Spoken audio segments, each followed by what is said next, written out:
हरे कृष्णा कृष्ण कृष्ण हरे हरे, हरे रामो राम रामो हरे हरे। तो सभी भक्तों का स्वागत है आज के कथा में। तो आज जो है नरसिंह चतुर्दशी के अगला दिन बहुत शुभ माना जाता है। आज माधवेंद्रपुरी पाद का आविर्भाव दिवस है। परमेश्वर जो चैतन्य महाप्रभु के संगी थे परमेश्वर दास प्रभु का आज तिरुभाव है। आज राधा रमन विग्रह का भी जो है प्राकट्य का दिन है। और श्रीनिवास आचार्य जो हमारे एक प्रमुख आचार्यों में से एक है, उनका भी प्राकट्य का दिन है। तो इतने सब आचार्यों का दिन है। तो हम थोड़ा माधवेंद्रपुरी जो हैं, जो हमारे चैतन्य महाप्रभु के परम गुरु हैं, तो उनके बारे में चर्चा करते हुए शुरुआत करते हैं।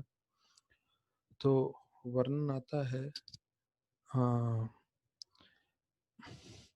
कि जैसे नित्यानंद प्रभु ने जो है चैतन्य महाप्रभु माधवेंद्रपुरी ने नित्यानंद प्रभु को देखा और नित्यानंद प्रभु बताया जाता है पूरे भारत भर में भ्रमण कर रहे थे।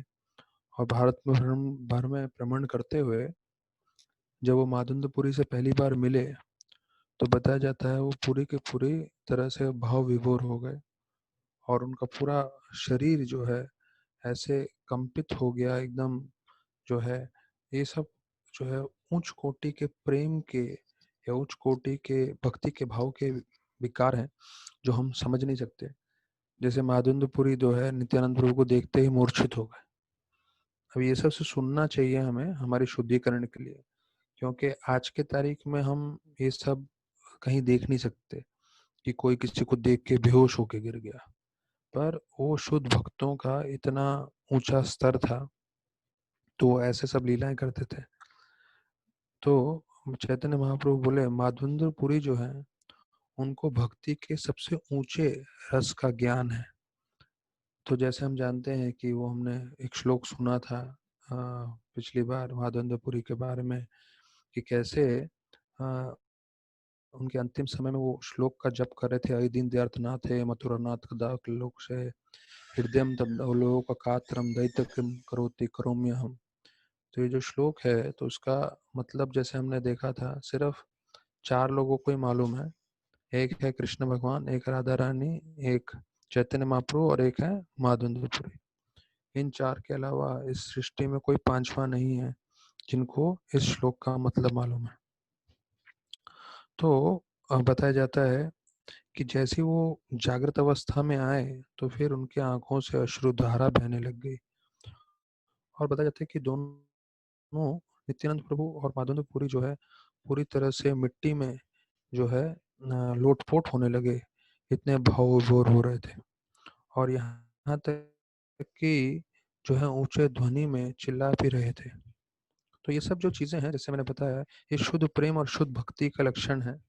अभी हम लोग भक्ति में शुरुआत किए हैं, पर ये सब चीजें हमारे लिए पीएचडी लेवल का है। पीएचडी मतलब बहुत ही ऊंचा स्तर है ये सब चीजों का। तो शायद हम समझ नहीं पाएंगे और अभी इस वक्त हमें समझना भी नहीं चाहिए, से सुन के आगे बढ़ना चाहिए भक्ति में। जैसे चैतन्य महाप्रभु बोलते हैं कब वो दिन आएंगे जब हमारे आंखों में से आंसू आएगा जपा करते हुए। तो हमारे अभी भी आंसू आते हैं, क्यों? क्योंकि हमें जपा 16 माला खत्म करना होता है और जब खत्म नहीं होता है तो रात को जब बचा होता है तो और दुखी हो जाते हैं हम लोग। तो हमारा ये शुद्ध भक्ति का बिल्कुल स्तर नहीं है, पर हमें परिश्रम करना चाहिए। तो नित्यानंद प्रभु बोलते हैं कि आज, क्योंकि हमने ये सुना है कि वो चैतन्य महाप्रभु से मिलने से पहले वो एक चक्र से निकलते हैं और तकरीबन तकरीबन वो 20 साल तक सब तीर्थ स्थानों में जाते हैं और तीर्थ स्थानों में जाके वो दर्शन करते हैं। तो 20 साल नित्यानंद प्रभु जो स्वयं बलराम है उन्होंने पूरे भारतवर्ष में परिक्रमा किया है, सब तीर्थ स्थान पे गए हैं। तो सब तीर्थ स्थान पे जाने के बाद उनका दृष्टिकोण क्या था, उनका सार क्या था? वो बोलते हैं आज मैं मेरा पूरा जो है जितना भी मैं तीर्थ स्थान पे गया हूँ उसका फल मुझे आज मिला है।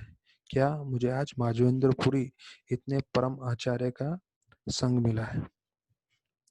तो वो बताया जाता है कि वो उनके साथ दूसरे जो उनके वैष्णव थे, ईश्वरपुरी, ब्रह्मानंदपुरी, उनसे भी मिले नित्यानंद प्रभु और बहुत वो आकर्षित हो गए। अभी एक भक्त बता रहे थे कैसे उन्होंने देखा था राधानाथ महाराज और पेजावर मठ स्वामी को मिलते हुए। अभी हम पेजावर मठ स्वामी के बारे में जानते ही हैं, जिन्होंने हाल ही में अपना शरीर छोड़ दिया। 7 साल की उम्र में उनको संन्यास दे दिया था, और कैसे उन्होंने जाने से पहले नरेंद्र मोदी जी को 3 शिक्षण दिया था कि आप गौ हत्या बंद कराएं पूरे भारतवर्ष में, राम का मंदिर बनाएं और गंगा का पूरा शुद्धिकरण, गंगा और यमुना का शुद्धिकरण कराएं। तो जब राधानाथ महाराज उनसे मिले तो सिर्फ 5-10 मिनट दोनों का मुलाकात हुआ, पर इतना अच्छा लग रहा था। वो भक्त बता रहे थे इन दोनों महान भक्तों को जो है आदान प्रदान करते हुए, क्योंकि दोनों भक्त जो है पूरी तरह से कृष्ण भगवान की सेवा में लगे हुए हैं। दोनों जन सन्यासी हैं, दोनों के जीवन में एक ही उद्देश्य है, प्रचार करना। और इन दोनों का जो इतना भक्ति, इतना इंटेंस भक्ति है, डिवोशन है, तो उसमें वो दोनों कैसे आदान प्रदान कर रहे हैं, वो देखना बोले तो एक आनंद की बात थी। तो मादंदपुरी के बारे में बतलाते हैं कि जब वो काले बादल को देखते थे तो सिर्फ काले बादल को देखने मात्र से वो मूर्छित हो जाते थे, क्योंकि काले बादल को देखते ही वो जो है उनको कृष्ण भगवान का स्मरण होता था। तो ऐसे ही वर्णन आता है चैतन्य चरितामृत में कि कैसे एक मुकुंद सरकार करके भक्त थे, तो वो अपने राज दरबार में जो सेवा कर रहे थे राजा का, और वहां पे उन्होंने राजा के पीछे देखा कि एकदम से उनके दो दास आ गए और जो मोर पंख है उससे उनको पंखा देने लगे। तो मोर पंख देखते ही उनको कृष्ण की याद आ गई, क्योंकि कृष्ण अपने माथे पे मोर पंख रखते हैं। तो जैसे ही मोर पंख देखा तो वो मूर्छित होकर गिर गए। तो फिर राजा को ने बोला, अरे क्या हुआ भाई, ये तो हमारे प्रमुख व्यक्ति हैं, एकदम मूर्छित होकर गिर गए। तो उन्होंने ये नहीं बोला राजा को कि देखो मैं तो शुद्ध भक्त हूँ और मैं भगवान का मोर पंख देखते ही जो है मैं भाव विभोर हो गया, नहीं। उन्होंने बोला मुझे एपिलेप्सी है। एपिलेप्सी मतलब जिसको थोड़ा बहुत चक्कर आने की बीमारी होती है, तो कहते उसके कारण मैं आके गिर गया। तो शुद्ध भक्त कभी भी अपने शुद्ध भक्ति के लक्षण बताते नहीं है। तो बताया जाता है माधुंदपुरी जो है एक तरह से, जैसे भौतिक जगत में लोग कैसे शराब पी के मदमस्त रहते हैं, तो वैसे वो आध्यात्मिक जो है शराब में डूबे रहते थे। अर्थात आध्यात्मिक रूप से जो है कृष्ण प्रेम में डूबे रहते थे। और जब कोई व्यक्ति ने शराब पिया रहता है तो आपको मालूम है वो कुछ भी बोलता है, कुछ भी करता है, जो बहुत ही अजीब सा होता है। तो वैसे शुद्ध भक्त जो होते हैं वो भी भगवान के भाव विभोर में रहते हैं, तो उनके कार्य भी अलग अलग रहते हैं। तो ये मानना आता है कैसे अगर एक जो ये होता है पहाड़, और पहाड़ में से वॉल्केनो, हाँ, जैसे लावा फटता है तो कैसे होता है, तो उसी प्रकार से बोलते हैं कि अ, माधवेंद्रपुरी में लावा के रूप से कृष्ण प्रेम और कृष्ण भक्ति निकलता था। और जैसे कोई भूकंप में जैसे बिल्डिंग कांपते हैं या बाकी सब चीजें कांपते हैं, वैसे उनमें भाव विभोर होते थे। तो उनके शिष्य, देखिए उन माधवेंद्रपुरी के जो शिष्य थे, जब वो लोग कीर्तन करते थे, माधवेंद्रपुरी का तो हमने देख लिया इतना भाव विभोर है, ये सब है, पर उनके जो शिष्य जब कीर्तन करते थे तो कीर्तन करते समय उनको ये नहीं मालूम होता था कि दिन है कि रात है। हम्म? जैसे शायद हम लोग इससे रिलेट कर सकते हैं, हमें मालूम नहीं चल रहा कि संडे कौन सा है, मंडे कौन सा है। 7 दिन अभी लॉकडाउन में एक जैसे ही लग रहे हैं हम लोग को। लेकिन यहाँ पे बता रहे हैं कि दिन और रात का अंतर भी नहीं रहता था, पूरी तरह से भाव विभोर रहते थे भक्ति में, कीर्तन में। हम लोग को थोड़ा लेक्चर लंबा चला जाता है तो हम लोग लगता है अरे बहुत लंबा हो गया, बहुत लंबा हो गया। कितना हम कॉन्शियस हैं कृष्ण भक्ति के या टाइम के, वो मालूम चलता है। तो बताया जाता है कि नित्यानंद प्रभु ने जब माधवेंद्रपुरी की ऐसी भक्ति देखी तो उन्होंने माधवेंद्रपुरी को अपना गुरु मान लिया और उन्होंने उनसे दीक्षा ली। और उनके जो शिष्यों में थे ईश्वरपुरी भी थे, और हमें मालूम है ईश्वरपुरी से चैतन्य महाप्रभु ने दीक्षा ली। तो उनके और शिष्यों में मुख्य में थे अद्वैत आचार्य, पुंडरीक विद्यानिधि, रामचंद्रपुरी, तो ये सब उनके शिष्य थे। और हमें मालूम है मादंदपुरी के अंतिम समय में देखिए दो शिष्य थे, ईश्वरपुरी और रामचंद्रपुरी। तो रामचंद्रपुरी बोलते हैं मादंदपुरी को, अब अंतिम समय आ गया है, आप कृष्ण के बारे में मत सोचिए, ब्राह्मण के बारे में सोचिए। मतलब आप सोचिए, प्रभुपाद इतना मतलब गाली दिए हैं मायावादियों को, इतना खंडन किया है मायावादों का, उनका जो सिद्धांत है कि भगवान का रूप नहीं है, ये नहीं है, वो नहीं है करके, ये प्रभुपाद मतलब 500 साल पहले महाप्रभु आए और उनसे भी तकरीबन 100-150 साल पहले की बात चल रही है। 100 साल, 50-100 साल पहले की बात चल रही है, जब ईश्वरपुरी और मादंदपुरी थे।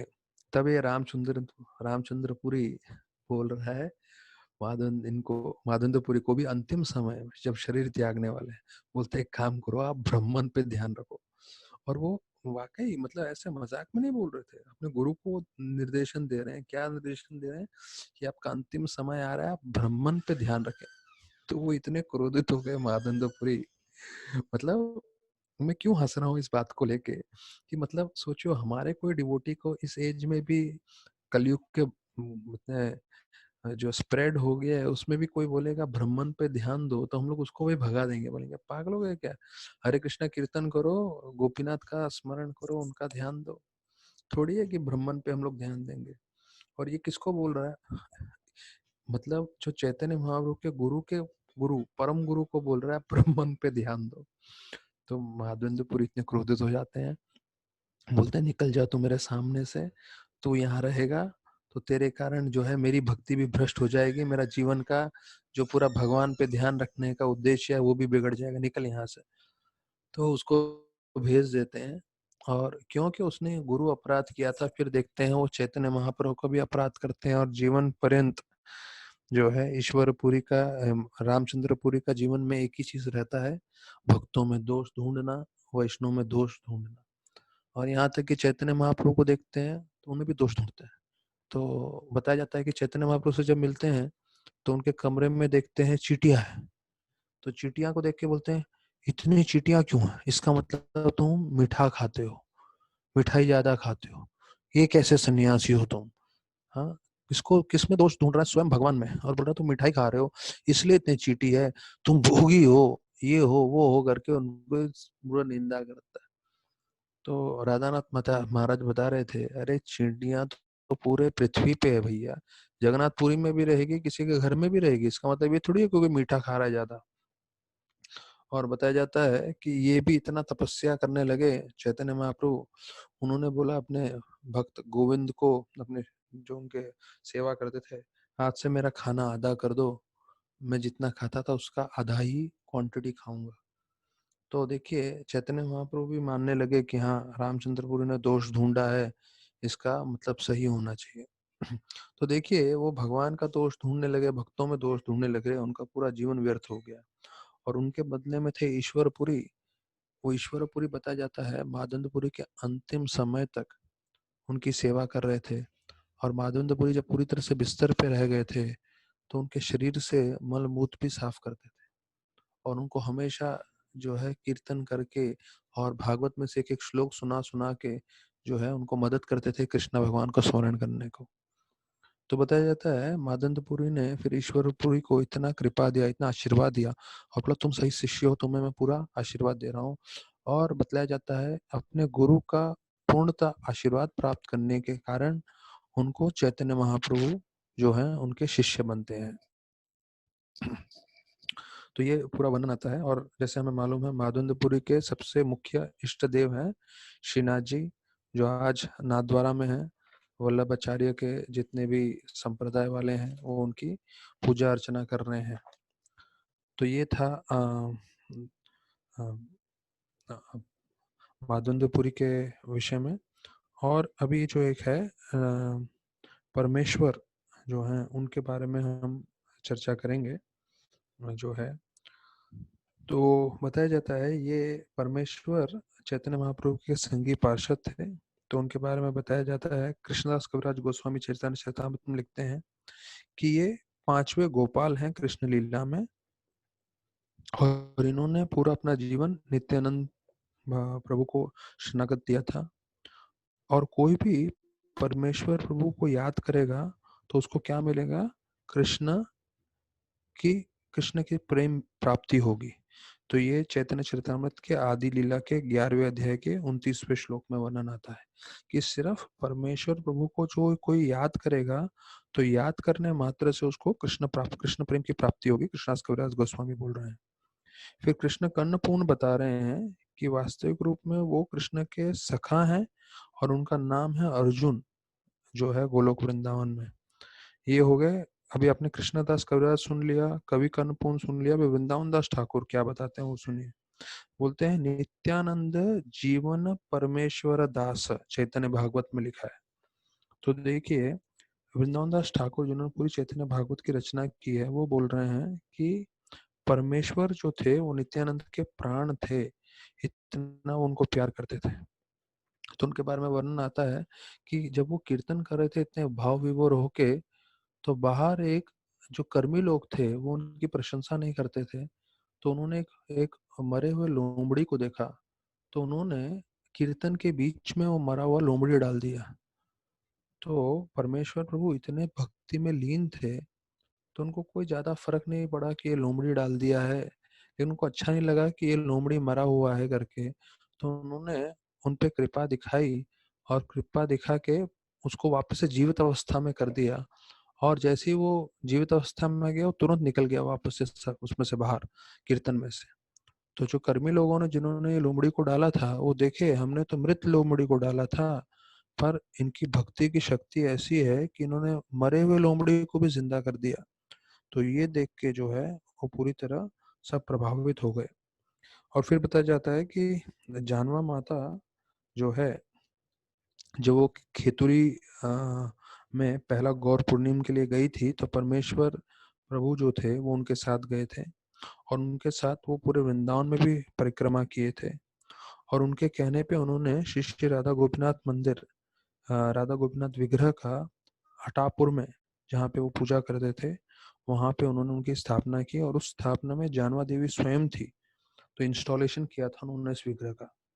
तो देखिए हम जितने भी आचार्यगण देख रहे हैं, सब आचार्यगण का एक ही कार्य है, प्रचार बढ़ाना, ड्यूटी इंस्टॉल करना, प्रीचिंग करना। और आज के दिन बताया जाता है बोट फेस्टिवल भी होता है। आज के दिन विशेष रूप से बोलते हैं वृंदावन में कृष्ण बलराम मंदिर में बोट फेस्टिवल करते हैं। तो मैंने यहाँ पे जूहू इस्कॉन में भी देखा था। अगर आप लोग ने को याद होगा, जो लोग जूहू इस्कॉन गए हैं, तो राधा रास बिहारी जी के सामने प्रभुपाद जी का आसन है और उसके पीछे, प्रभुपाद जी का आसन के पीछे एक पूरा एरिया है जिसपे जिस सीढ़ियों से नीचे जाके हम लोग जाते हैं जो, तो पूरा एरिया को वो लोग पानी से भर देते हैं और एक नौका लेकर आते हैं और नौका में राधा कृष्ण का विग्रह रखते हैं। और आज के दिन जो है बोट फेस्टिवल मनाया जाता है कृष्ण बलराम मंदिर में भी और बहुत सारे जगह पे। और ये हमने चर्चा किया था कि ये जो है कृष्ण लीला में ये शुरुआत हुआ था। और आज का दिन है राधा रमन जी विग्रह का भी जो है प्राकट्य का। तो राधा रमन जो है सबसे मुख्य विग्रहों में से एक है। जो बताया जाता है पूरे के पूरे वृंदावन में जब औरंगजेब का आक्रमण होने लगा तो सारे के सारे विग्रह हटा दिए गए, जयपुर भेज दिए गए सिवाय राधा रमन के। तो ये राधा रमन बहुत विशेष रूप से हैं क्योंकि छोटे थे तो उनको वहीं वृंदावन में छुपा दिया गया। तो उनकी पूरी कथा आती है आज के दिन पे, उनके बारे में उनका प्राकट्य कैसे हुआ वो आज सुनेंगे तो हमें बहुत कृपा मिलेगी। और मैं उन भक्तों से रिक्वेस्ट करूंगा जिन भक्तों का आज का जपा बाकी है, तो आज बाकी अपना राउंड्स जपा करते समय आप राधा रमन को जो है ध्यान करके जपा कर सकते हैं, क्योंकि आज उनका प्राकट्य दिन है, आज वो अपीयर हुए थे। तो उसकी हम कथा पूरा सुनेंगे, पर आप उनसे प्रे करके जपा करेंगे तो स्पेशल आपको और ब्लेसिंग्स मिलेगा, आपको जो है न, जो है आशीर्वाद मिलेगा। तो बताया जाता है 1511 में चैतन्य महाप्रभु साउथ इंडिया यात्रा के लिए निकले और वो कीर्तन कर रहे थे और कीर्तन करते करते सबको भक्ति में जोड़ते जा रहे थे, सब लोग का जीवन परिवर्तित हो रहा था। तो बताया जाता है ये जो पूरा संसार है, संसार दावा नललित लोका, तो जो संसार है पूरा एक अग्नि के समान है जो झुलस रहा है। अभी मई महीना है, गर्मी भी लगती है लोगों को, तो जब गर्मी सहन नहीं होती कई लोग एसी में जाके बैठ जाते हैं। तो ये तो सिर्फ वातावरण की गर्मी है, पर सोचिए जब पूरा अग्नि में उज्ज्वलित जगह होगा तो उसका क्या हालत होगा। तो वैसा है जो है भौतिक जगत में जीवन। लेकिन कोई भगवान का हरिनाम का आश्रय ले लेता है तो इस दावा अग्नि से बच सकता है। तो बताया जाता है महाप्रभु ऐसे दावाग्नि से बचाते हुए सबको हरिनाम हरि कीर्तन दे रहे थे, हरि भक्ति दे रहे थे। और ऐसे फिर रंग क्षेत्र गए और वहां पे भगवान रंगनाथ जी का दर्शन किया। तो बताया जाता है वहां पे कावेरी नदी का प्रवाह है। और जैसी हुआ उधर गए तो उन्होंने देखा कैसे हजारों ब्राह्मण जो हैं जप कर रहे हैं, ये कर रहे थे, अलग अलग मंत्रों का उच्चारण कर रहे थे। तो ये देखिए हमारा कितना शक्तिमय है हमारा जो संस्कृति है। उस समय 500 साल पहले हजारों की संख्या में ब्राह्मण जो है मिलकर जो है वेदों का पाठ करते थे, मंत्रों का उच्चारण करते थे। राधे श्याम प्रभु महाराज को बोले, राधानाथ स्वामी को, कि महाराज मैं जपा करता हूँ तो मेरा मन बहुत विचलित हो जाता है। तो बोले किससे विचलित होता है? तो बोले महाराज मैं इस्कॉन में ज्वाइन होने से पहले बहुत सारे मंत्र जप करता था, तो वो सब मंत्र मेरे दिमाग में आते हैं। तो महाराज बोले राधा श्याम प्रभु को, आप धन्य हो, क्या सत्व गुण का आपके मन में जो है डिस्ट्रैक्शन आता है, आपका मन विचलित होता है इतना सत्व गुण के श्लोक अलग अलग मंत्रों से। बोले बाकी दुनिया भर के लोगों का मन कैसे विचलित होता है हम और आप जानते हैं। तो हजारों की संख्या में ब्राह्मण जब जो है मंत्र जप कर रहे थे और चैतन्य महाप्रभु जब आए तो ये वर्णन आता है 1 करोड़ गंधर्व मिलकर गाएं तो उससे भी मधुर और उससे भी जो है शक्तिशाली कीर्तन होता था जब चैतन्य महाप्रभु स्वयं गाते थे। ये खास नंबर बताया गया है 10 मिलियन गंधर्वास, अर्थात 1 करोड़ जो है गंधर्वों का जो संगीत हो उससे भी ज्यादा शक्तिशाली होता था जब चैतन्य महाप्रभु कीर्तन करते थे। तो ऐसा कीर्तन करते हुए रंग क्षेत्र में आए श्रीरंगम मंदिर के पास। और उनका बताया जाता है इतना जो है कीर्तन शक्तिशाली था और उनका स्वरूप इतना आकर्षित था कि अर्थात कोई कामदेव देखे तो कामदेव का भी मन मोहित हो जाए उनकी तरफ। तो बताया जाता है कि जैसे ही रंगनाथ जी का विग्रह देखा तो चैतन्य महाप्रभु एक पेड़ कैसे कटता है जड़ों से तो थाड़ करके गिर जाता है, तो वैसे ही महाप्रभु गिरे। और जो लोग देख रहे थे उनको ऐसा लगा कि एक सोने का जो पर्वत है वो जो है यहाँ लोटपोट हो रहा है। तो वहाँ के प्रमुख अधिकारी थे वेंकट भट्ट उस मंदिर के। तो जैसे ही उन्होंने महाप्रभु को ऐसे भाव विभोर होते हुए देखा तो उन्होंने सोचा कि ऐसे सन्यासी की मुझे सेवा करनी चाहिए और उन्होंने अपने भक्तों के साथ जो है काफी जगह बना दिया जिससे महाप्रभु आराम से कीर्तन कर सकें। और महाप्रभु जो है उनको देख के बहुत प्रसन्न हुए कि उन्होंने इतनी अच्छी सेवा की है, मेरे को आराम से कीर्तन करने दिया और व्यवस्था की। तो वो उन्होंने उनको गले लगा दिया। और बताया जाता है यही राम जी भी हनुमान जी को गले लगाते हैं। जो महान भक्त होते हैं या भगवान स्वयं सिर्फ अपने भक्त को गले लगाते हैं, गले लगाने मात्र से वो सब कुछ उनको प्रदान कर देते हैं, आध्यात्मिक और भौतिक चीज भी। फिर वेंकट भट्ट चैतन्य महाप्रभु को अपने घर पे लेके जाते हैं, उनके चरण धोते हैं। और उनके चरण धोने के बाद बजाता है उनका सब परिवार पूरा आनंद में लोट हो जाता है। उनके 2 भाई थे, तिरुमल्ल भट्ट और प्रबोधानंद सरस्वती। और उनका सन था, पुत्र था गोपाल।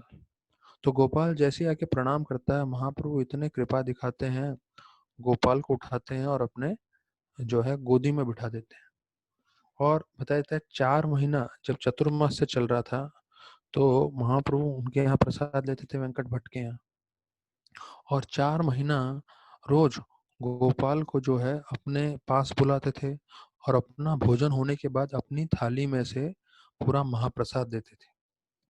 तो बताया जाता है कि कैसे महाप्रभु जो है दोनों को तैयार किए, जो है गोपाल को भी, क्योंकि वो आने वाले भविष्य में गोपाल भट्ट गोस्वामी बनने वाले हैं और रूप सनातन के साथ जो है प्रचार करने वाले हैं और भक्ति को आगे बढ़ाने वाले थे। तो जैसे ही वो बालक थे बालक से ही उन्होंने इतना कृपा देना चालू किया।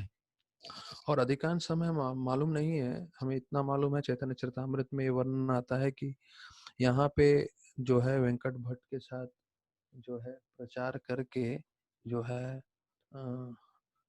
वेंकट भट्ट के साथ प्रचार करके वो निकल गए। पर वेंकट भट्ट बताया जाता है फिर बाद में जो है काशी विश्वनाथ जाते हैं, और काशी विश्वनाथ जाके वहाँ पे वो आचार्य बनते हैं। तो काशी विश्वनाथ शिव का बड़ा मंदिर काशी में प्रमुख है, वो सबसे बड़ा उधर का मंदिर। तो उसके कारण जो हुआ ये कि राजपूत जितने भी राजा थे वो सब जो है वेंकट भट्ट को गुरु मानने लगे। और फिर वेंकट भट्ट के बाद उनके पुत्र गोपाल भट्ट उनको गुरु मानने लगे, क्योंकि वो उनके पुत्र थे। तो दूसरे हिस्टोरियंस उन्होंने किताबों में लिखा है कि जितना भी वृंदावन में विकास हुआ, क्योंकि वो राजपूताना राजाओं के कारण थे, और राजपूताना राजा के कुल गुरु थे वेंकट भट्ट और गोपाल भट्ट। तो ये बहुत जरूरी है, ये हमारे चैतन्य चरितामृत में मेंशन नहीं है, बताया गया नहीं है। पर महाप्रभु ने जिस तरह से प्रचार किया, उनको भक्त बनाया, तो उसके कारण पूरा वृंदावन का विकास हुआ है और इतने बड़े बड़े मंदिर बने हैं। जैसे मैंने बताया कि जीव गोस्वामी ने जो है जय सिंह, मान सिंह, उन सबको प्रचार किया, उनको भक्त बनाया। और वो लोग जो हैं तोड़ामल और वो लोग सब अकबर के लिए कार्य करते थे। और फिर उनके फतेहपुर सिकरी के बचे हुए पत्थर से उन्होंने पूरा वृंदावन के मदन मोहन, राधा, गोविंद जी सब मंदिर बनवाया था। तो जीव गोस्वामी ने भी जो है एक आध दो श्लोक लिखा है अकबर की भी स्तुति करते हुए। क्यों? क्योंकि उनकी कृपा के कारण ये सब वृंदावन इतना विकसित हुआ। वो अलग बात है कि भविष्य में औरंगजेब के कारण जो है सब टूट गया, लेकिन जो एक्चुअल लिंक था वो था जीव गोस्वामी और गोपाल भट्ट गोस्वामी का। और ऐसे करके पूरा वर्णन आता है। तो फिर बताया जाता है कि जब वो जाने वाले थे चैतन्य महाप्रभु वेंकट भट्ट के घर से, तो सारे घर में जितने भी थे सब रोने लग गए, सब दुखी हो गए। तो चैतन्य महाप्रभु और कुछ दिन रुक गए वहां पे उनको सांत्वना देने के लिए, और फिर बताया जाता है वो वहां से निकले। तो फिर उनको गोपाल भट्ट को वहीं उन्होंने दीक्षा दे दिया चैतन्य महाप्रभु ने, और बोला उनको कि आप भविष्य में वृंदावन में आना आपके माता पिता के शरीर त्यागने के बाद। तो गोपाल भट्ट जो है वो उनके जो चाचा थे प्रभुनंद सरस्वती, उनके साथ रह के पूरा उन्होंने शिक्षण ग्रहण किया। और जब वो 30 साल के थे तब वो जो है रूप सनातन गोस्वामी से मिलने के लिए जो है वृंदावन गए।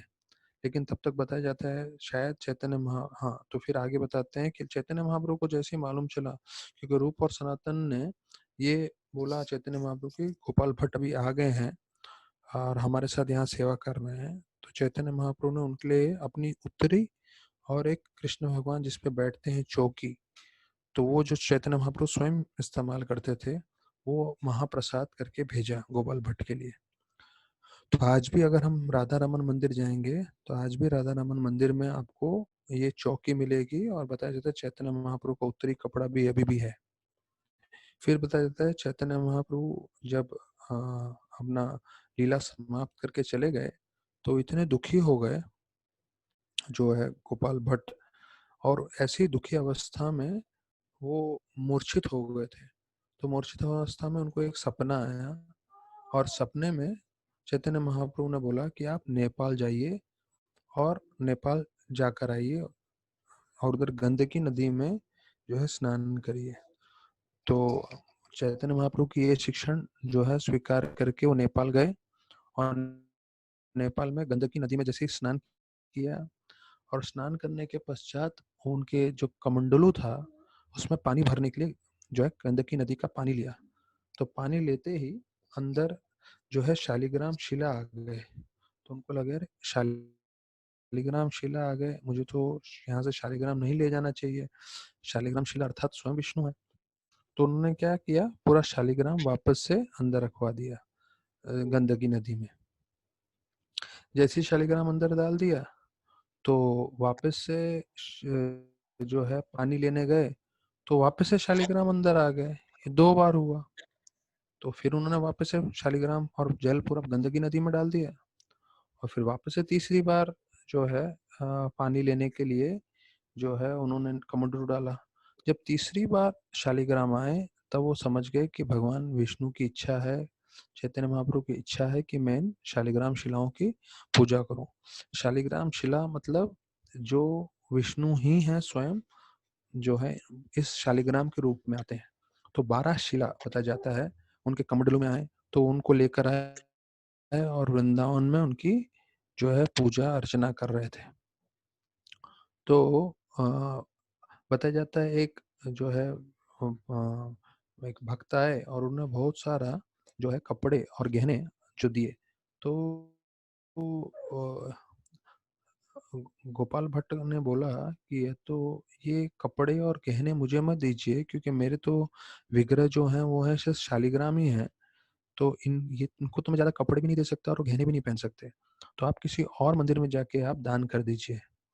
तो उन्होंने बोला नहीं नहीं, मुझे आप ही को दान देना है, क्योंकि मैं चाहता हूँ आप ही के विग्रह के लिए आप इस्तेमाल करें।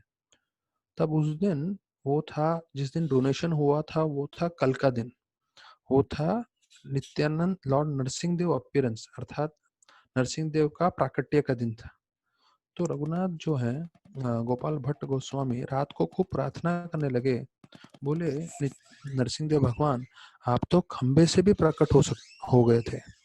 तो आप अगर मेरे शालिग्राम में से प्रकट हो जाएं, तो मैं आपको श्रृंगार कर पाऊंगा, मैं आपको कपड़े पहना पाऊंगा, मैं आपको गहने पहना पाऊंगा।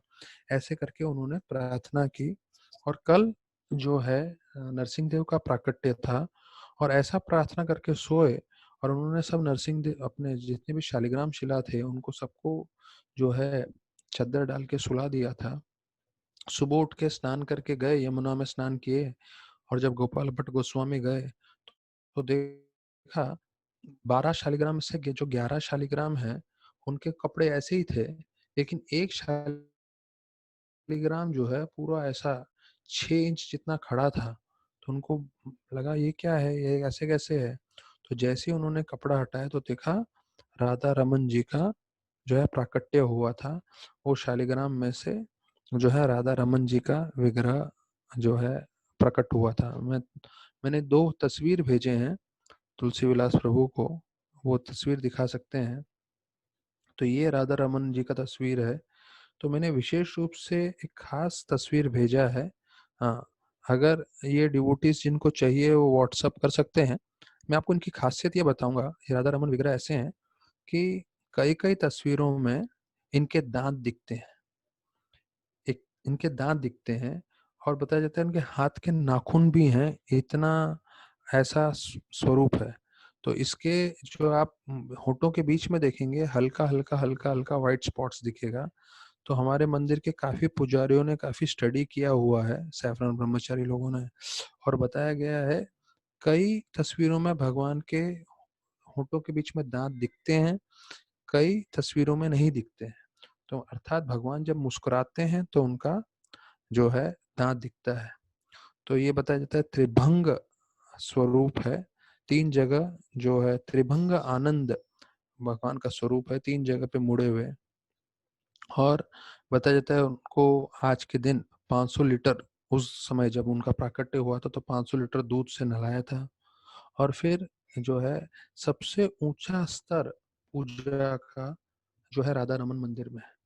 यहाँ तक कि प्रभुपाद बोल के गए थे कि अगर किसी को जानना है डीटी वर्शिप कैसे करना चाहिए, डीटी वर्शिप का हाईएस्ट स्टैंडर्ड्स क्या है, तो उनको राधा रमन मंदिर से सीखना चाहिए। यहाँ तक कि आप कुछ भी भेंट देंगे तो उधर के पुजारी आपको स्पर्श भी नहीं करेंगे, बोलेंगे आप उधर प्लेटफॉर्म पे रख दीजिए। और फिर पुजारी आचमन करके उसको शुद्धिकरण करके सामान लेंगे। भले आप उसमें फूल दें या कुछ मिठाई दें, कुछ भी दें। तो वो कभी भगवान को पीठ भी नहीं दिखाएंगे, एकदम साइड से होते हुए चल कर आएंगे राधा रमन मंदिर के पुजारी।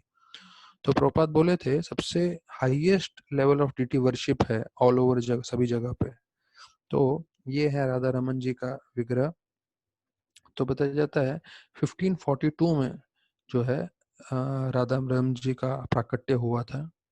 और एक प्रश्न आता है कि राधा रानी तो है नहीं, तो उनको राधा रमन क्यों बताया जाता है, बोला जाता है? तो वास्तव रूप में राधा रानी हमेशा कृष्ण भगवान के साथ ही रहती हैं, उनके हृदय में रहती हैं। जैसे भागवतम में वर्णन आता है, साधु हृदयम तमहम साध्यम हृदयम तम मद अन्यते न जानते नाहम तेभ्यो मनगपि। अर्थात कृष्ण भगवान बोल रहे हैं कि साधु मेरे भक्त मेरे हृदय में रहते हैं और मैं उनके हृदय में रहता हूँ। तो भक्त लोग जब अगर भगवान के हृदय में रहते हैं तो आप सोच सकते हैं कि हाँ, आप सोच सकते हैं कि भगवान के हृदय में भक्त लोग रहते हैं, तो राधा रानी तो सबसे प्रमुख भक्त है, सबसे सीनियर डिवोटी है, तो वो तो अवश्य उनके हृदय में रहती हैं। तो इसलिए जो है इनको जो है राधा रानी का विग्रह नहीं है, पर वास्तविक रूप में राधा रानी की हमेशा जो है उधर भी पूजा होती है, क्योंकि जब आप कृष्ण की पूजा कर रहे हो तो राधा रानी की भी पूजा उसमें आई जाती है। तो ये राधा रानी का वर्णन आता है।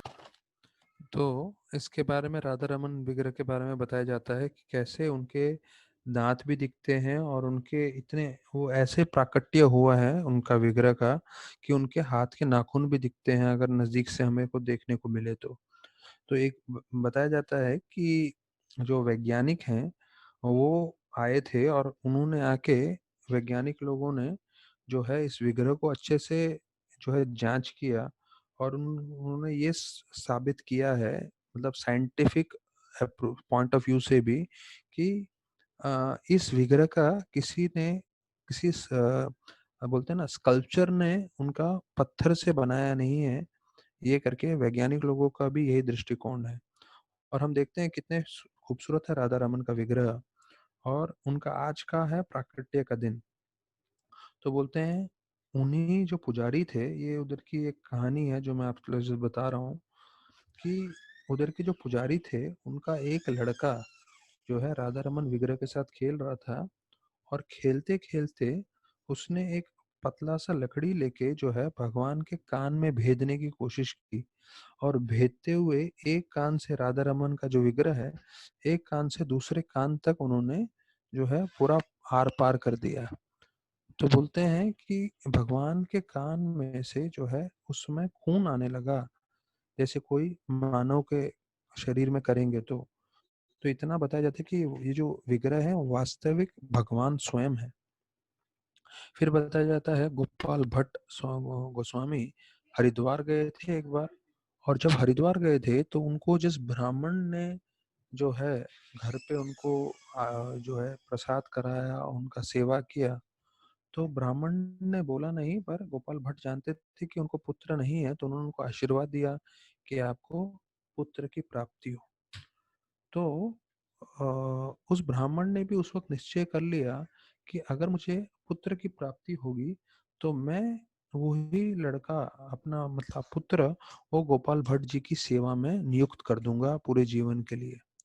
तो 10 साल के बाद जब गोपाल भट्ट यमुना में स्नान करके आए, तो एक लड़का 10 साल का जिसका नाम था गोपीनाथ, वो आया और उन्होंने बोला कि मैं हरिद्वार से आया हूँ, मेरे पिताजी ने मुझे भेजा है आपकी सेवा के लिए। और वो गोपीनाथ जो है वो उन्होंने पूरा तरह से राधा रमन जी का सेवा प्रारंभ कर दिया। फिर बताया जाता है इन्हीं ब्राह्मण के दूसरे पुत्र हुए जिनका नाम था दामोदर, और ये गृहस्थ थे। इनके 3 पुत्र हुए, हरिनाथ, मथुरानाथ और हरिराम। और ये 3 पुत्रों के जो वंशज हैं वो आज भी राधा रमन की सेवा कर रहे हैं। तो उसके बारे में पूरा वर्णन आता है। तो गोपाल भट्ट के जो है वो श्रीनिवास आचार्य के गुरु थे, जिनका प्राकट्य का दिन आज है। तो श्रीनिवास आचार्य, नरोत्तम दास ठाकुर और श्यामानंद पंडित, तीनों जो है जो 6 गोस्वामियों के बाद ये 3 प्रमुख आचार्य थे। तो उनके गुरु भी गोपाल भट्ट थे। तो उन्होंने जो है कृष्ण कर्णामृत जो है और उसका रचना की है, और उन्होंने षट संदर्भ कारिका उसका भी जो है रचना की है। और उन्होंने काफी ऐसे जो है भगवान के अलग-अलग लघु हरि भक्त विलास करके जो किताब है उसका लिखा है, दिग्दृष्टि, टीका, ऐसे बहुत सारे शास्त्रों का उन्होंने रचना की है। और बताया जाता है सनातन गोस्वामी ने जो हरि भक्ति विलास लिखा है तो वो पूरी तरह से उन्होंने गोपाल भट्ट को जो है नियुक्त किया हुआ है।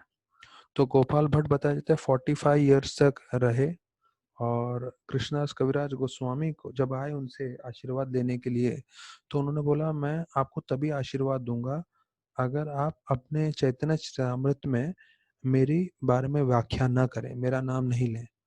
तो कृष्णदास कविराज गोस्वामी ने स्वीकार कर लिया। और देखिए आज भी उनकी नम्रता के कारण चैतन्य चरितामृत में कहीं भी गोपाल भट्ट गोस्वामी का नाम नहीं है। तो गोपाल भट्ट गोस्वामी जो हैं गुण मंजरी हैं, और वो जो है 1503 से 1578 इन 45 ईयर्स में उन्होंने जो है लीला की थी, और उन्होंने कृष्ण भक्ति जो है गोस्वामी के साथ पूरी तरह से वृंदावन में और पूरी जगह पे स्थापना की है। अच्छा, आज एक और आचार्य का दिन है, वो है श्रीनिवास आचार्य का आविर्भाव। तो श्रीनिवास आचार्य जो है वो बताया जाता है उनके सबसे मुख्य शिष्यों में से हैं रामचंद्र कविराज। हाँ, और वो हम लोग हमेशा सुनते हैं, अगर आपने भजन गाया होगा, श्री कृष्ण चैतन्य प्रभु दया करो मोरे, तो उसके आखिरी लाइन में आता है रामचंद्र संग मांगे नरोत्तम दास। तो नरोत्तम दास और ये काफी प्रिय मित्र बन चुके थे। तो श्रीनिवास आचार्य के शिष्य हैं रामचंद्र कविराज, जिन्होंने दीक्षा ली थी, हमने जैसे चर्चा किया गोपाल भट्ट गोस्वामी से, और उन्होंने मुख्य रूप से बंगाल में प्रचार किया है।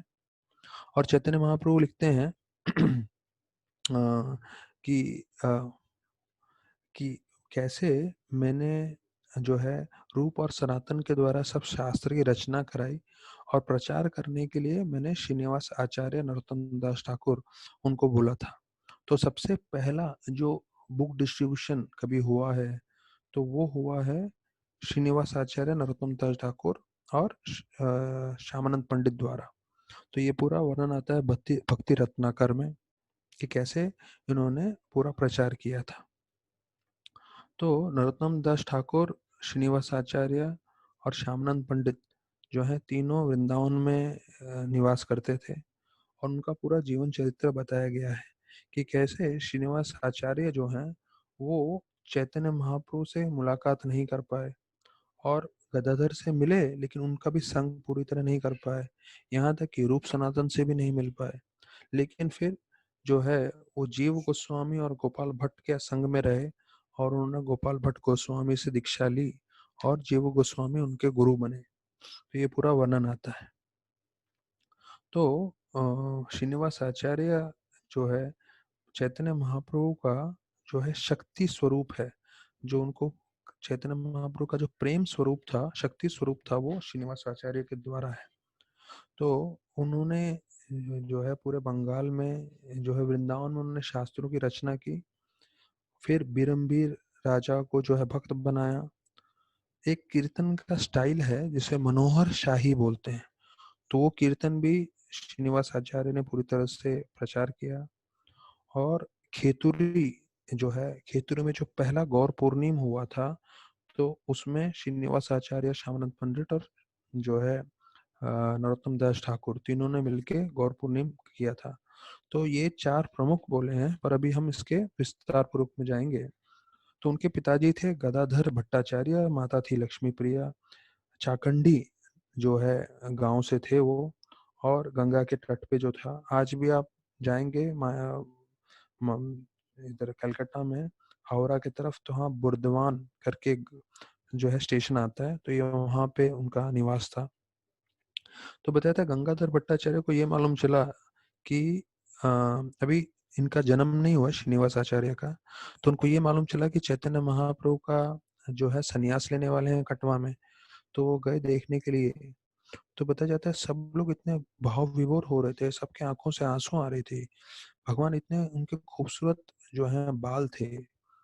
सोचिए जब हम लोग हेयर कट करते हैं तो इतना कुछ हमें लगता नहीं है, लेकिन भगवान है और भगवान के बाल इतने खूबसूरत थे कि सब लोग रो रहे थे और सब लोग बोल रहे थे, अरे भगवान को अपने बाल नहीं कटवाने चाहिए, भगवान संन्यास क्यों ले रहे हैं, ऐसा सब हो रहा था। और जो मधुशील नाम का व्यक्ति था, जो भगवान का बाल काट रहा था, वो भी रो रहा था। उसको भी समझ नहीं आ रहा था कि मैं कैसे कार्य कर रहा हूँ, लेकिन उसको ऐसा लग रहा था कि मानो भगवान ही मेरे द्वारा एक कार्य करना चाहते हैं, भगवान ही अपने बाल कटवाना चाहते हैं और मेरे को सिर्फ निमित्त बनना है। तो बताया जाता है कि ही वॉज फीलिंग हेल्पलेस बस, but he was still duty bound and he was just cutting the hair of lord Chaitanya. और काटते काटते फिर बताया जाता है जब पूरे बाल कट गए तो मधुशीला वहीं पे जो है मूर्छित होके गिर गए। और फिर बताया जाता है उन्होंने अपने जीवन भर में फिर किसी के बाल को स्पर्श नहीं किया और उन्होंने अपनी मिठाई की दुकान चालू कर दी। और क्योंकि उन्होंने हाथ ने भगवान के बालों को स्पर्श किया था, तो इतना जो है स्वादिष्ट व्यंजन मिठाई बना बना के सबको बांटते थे। तो चैतन्य महाप्रभु का नाम रखा जो है श्री कृष्ण चैतन्य। पहले उनका नाम निमाई था, तो श्री कृष्ण चैतन्य करके उनका नाम पड़ा। केशव भारती जो उनके गुरु थे उन्होंने दिया। तो फिर बताया जाता है गंगाधर जैसे ही उन्होंने ये देखा चैतन्य महाप्रभु का संन्यास लेते हुए, और उनको कैसे उन्होंने बाल निकाले हैं, तो इतने प्रभावित हो गए। जब वो वापस अपने गांव में आए चाखंडी में, वो सबसे पहले अपनी बीवी को विस्तार पूर्वक बताए, पूरे गांव वालों को बताए, और उनका जीवन पूरी तरह से चैतन्य महाप्रभु का प्रचार करने में लग गया। प्रचार करते करते जो है वो इतने प्रचार करते करते वो इतने प्रभावित हो गए कि जो है उधर के गांव वालों ने उनका नाम गंगाधर दास भट्टाचार्य से चैतन्य दास करके रख दिया। तो चैतन्य दास करके सब बुला रहे थे उनको। तो बताया जाता है कि गंगाधर और उनकी जो बीवी थी, हाँ, वो दोनों जन जो है जगन्नाथपुरी गए और लक्ष्मी प्रिया। तो जब जगन्नाथपुरी गए तो चैतन्य महाप्रभु उनसे मिले। उन्होंने बोला बहुत जो है आपसे, आप लोग आए हैं यहाँ पे तो आराम करिए यहाँ पे कई दिन तक और जगन्नाथ जी का दर्शन करिए। और उन्होंने अपने भक्त, अपने शिष्य, अपने जो उनके सर्वेंट थे गोविंद, उनको खास भेजा और उनको बोला कि जाओ उनको जगन्नाथ जी का दर्शन कराओ। और दर्शन करने के बाद जब वो अपने कमरे में आ गए, उसके बाद एकांत में चैतन्य महाप्रभु ने जो उनके जो पार्षद थे उनके साथ उनको बोलने लगे कि अ, क्योंकि मैं ही जगन्नाथ हूँ, मुझे मालूम है, भले ही इन्होंने मुझे नहीं बोला, जो है चैतन्य दास ने, उनको एक पुत्र की प्राप्ति, उनको पुत्र चाहिए, उन्होंने पुत्र की प्राप्ति के लिए जगन्नाथ जी से प्रार्थना किया है। और मैं आज बताता हूँ कि एक बहुत ही परम भक्त जो है वो पैदा होंगे और उनका नाम होगा श्रीनिवास आचार्य। तो लक्ष्मी प्रिया के जो पिताजी थे बलराम विप्र, तो जैसे ही वापस गए तो ये जो बलराम विप्र है उनके संग में जो है कुछ समय के बाद श्रीनिवास आचार्य पैदा हुए। तो पैदा होते उन्होंने देखा ये तो महापुरुष हैं, और महापुरुष मतलब जो एकदम महान भक्त होते हैं, जो शुद्ध भक्त होते हैं। तो उनके बारे में बलराम विप्र ने खूब वर्णन किया कि कैसे ये पूरा प्रचार जो है ज्यादा से ज्यादा लोगों में पहुंचाएंगे, भक्ति के बारे में ज्ञान देंगे। तो पता चलता है जब छोटे बच्चे थे तो उनकी माता हमेशा चैतन्य महाप्रभु की लीलाएं उनको गा गा के सुनाती थी। और दो हैं उन्होंने अपना ज्ञान प्राप्त करना चालू किया उधर के गुरु से, जो है धनंजय विद्या वचस्पति के द्वारा। तो उन्होंने वेद, धर्म, न्याय जो है, फिर व्याकरण, आयुर्वेदा सब में ज्ञान संपूर्ण रूप से प्राप्त किया।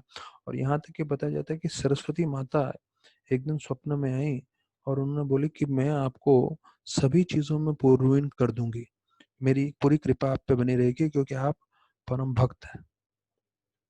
और फिर उन्होंने अपना भक्ति जीवमय जीवन स्टार्ट शुरू किया। और उनके पहले शिक्षा गुरु थे नरहरि सरकार, जो शिखंड में रहते थे। और उनसे उन्होंने जो है चैतन्य महाप्रभु की लीलाएं का श्रवण करना चालू किया। और देखिए अभी जो है श्रीनिवास आचार्य जो हमारे जो बोलते हैं ना डिसाइपलिक सक्सेशन, हमारे परंपरा के प्रमुख आचार्य हैं, वो कभी भी चैतन्य महाप्रभु से मिले नहीं, पर चैतन्य महाप्रभु के बारे में सुनकर उनमें इतना आकर्षण हो गया और इतने परम भक्त बने। तो बताया जाता है चैतन्य महाप्रभु जो है उनको एक बार सपने में आए। तो वर्णन आता है कि ये सपना भी आप बोल सकते हैं, लेकिन ये सपना हम जैसे लोगों के लिए है जो हम समझ नहीं सकते। What is called as a spiritual vision, मतलब आध्यात्मिक रूप से उनको एक दृष्टि मिलती थी। तो हम आध्यात्मिक दृष्टि समझ नहीं सकते, तो इसलिए हमें बोलते हैं सपना। पर वो सपना नहीं था, वो वास्तविक में भगवान जो है आध्यात्मिक दृष्टि देते थे और उनको सब शिक्षण देते थे। तो श्रीनिवास आचार्य को बोला कि आप गदाधर पंडित से जाके मिलिए पुरी में और उनसे आप श्रीमद् भागवतम सीखिए। और चैतन्य महाप्रभु जब थे तो उन्होंने रूप और सनातन गोस्वामी को विशेष रूप से बोला था कि श्रीनिवास आएंगे तो आचार्य, तो उनको आप जो है ज्ञान दीजिएगा, पूरी तरह से भक्ति में उनको आगे बढ़ाइएगा। तो हम बताया जाता है कि वो गदाधर के पास गए मिलने के लिए, पर गदाधर पंडित ने बोला कि जो मेरे पास भागवतम है वो पढ़ नहीं सकते, क्योंकि जब मैं चैतन्य महाप्रभु के साथ था, हम दोनों जब भागवत पढ़ते थे तो हमारे आंखों से इतने आंसू निकलते थे, तो जितने भी श्लोक हैं वो सब धुल गए हैं, हम पढ़ नहीं सकते इसको। तो और चैतन्य महाप्रभु के जाने के पश्चात बताया जाता है उनके आंखों में से और रो रो रो के आंसू से और बह गए थे। तो उन्होंने बोला आपको दूसरा जो है भागवत का प्रबंध करना पड़ेगा। तो बताया था दूसरा भागवत उनको खास जो है यहाँ से लेके जाना पड़ा, कहाँ से, बंगाल से, तो उसके लिए समय जा रहा था। तो फिर चैतन्य महाप्रभु तो चले गए थे लीला समाप्त करके, तो उन्होंने गदाधर ने बोला आप जल्दी लेकर आइए, क्योंकि मैं अपना जीवन जो है इस शरीर में रोक नहीं पाऊंगा, क्योंकि भगवान चले गए हैं चैतन्य महाप्रभु, उनकी विरह में मैं ज्यादा समय जी नहीं पाऊंगा। तो बताया जाता है उस समय वो दूसरे भक्तों से भी मिल लिए, क्योंकि वो पूरी आए थे, सर्व भट्टाचार्य, रामानंद राय, सिक्की महिती, गोपीनाथ आचार्य। प्रताप रुद्र से मिलने गए जो राजा हैं, हमने सुना है कि महाराज प्रताप रुद्र को कैसे चैतन्य महाप्रभु ने कृपा दी थी। मुझे सबसे अच्छा प्रसंग वो लगता है प्रताप रुद्र महाराज का, जब प्रताप रुद्र महाराज को एक आम राजा का वेशभूषा निकाल के उनके कपड़े वैसे बदल के एक आम व्यक्ति का कपड़े डाल देते हैं और उनको बोलते हैं जाइए आप चैतन्य महाप्रभु जो हैं जगन्नाथ वल्लभ उद्यान में, जगन्नाथ वल्लभ गार्डन में आराम कर रहे हैं, आप जाके उनको जो है चरण दबाइए और चरण दबाते समय गोपी गीत गाइए करके। तो चैतन्य महाप्रभु को प्रसन्नता के लिए वो जाते हैं आम व्यक्ति का कपड़े पहन के और उनके चरण दबाते हुए जो है गोपी गीत गाने लगते हैं।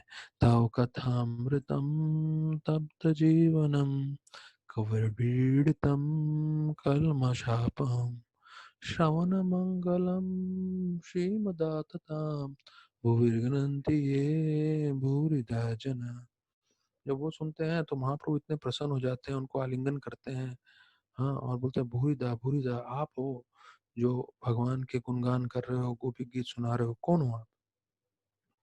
तो मैं बताता हूँ, अगर प्रताप रुद्र ये बोलते थे मैं राजा हूँ, तो चैतन्य महाप्रभु उनको उसी वक्त जो है तिरस्कृत कर देते थे, उनको छोड़ देते थे जब ये सुनते थे कि तुम राजा है। और अगर वो बोलते थे मैं एक मैं राजा नहीं हूँ, तो वो झूठ बोलते थे। तो भगवान के सामने झूठ बोलना भी अनुचित है। तो उन्होंने क्या किया, उन्होंने क्या जवाब दिया, उन्होंने बोला मैं आपके भक्तों का दास अनुदास अनुदास हूँ। तो महाप्रभु ने और आलिंगन किया और कृपा दिया। तो देखिए उन्होंने सच बात बोली, ये भी नहीं बोला मैं राजा हूँ, पर उन्होंने जो सत्य बात बोली कि मैं आपके भक्तों का दास अनुदास हूँ, और उसके कारण उनको बहुत कृपा मिली।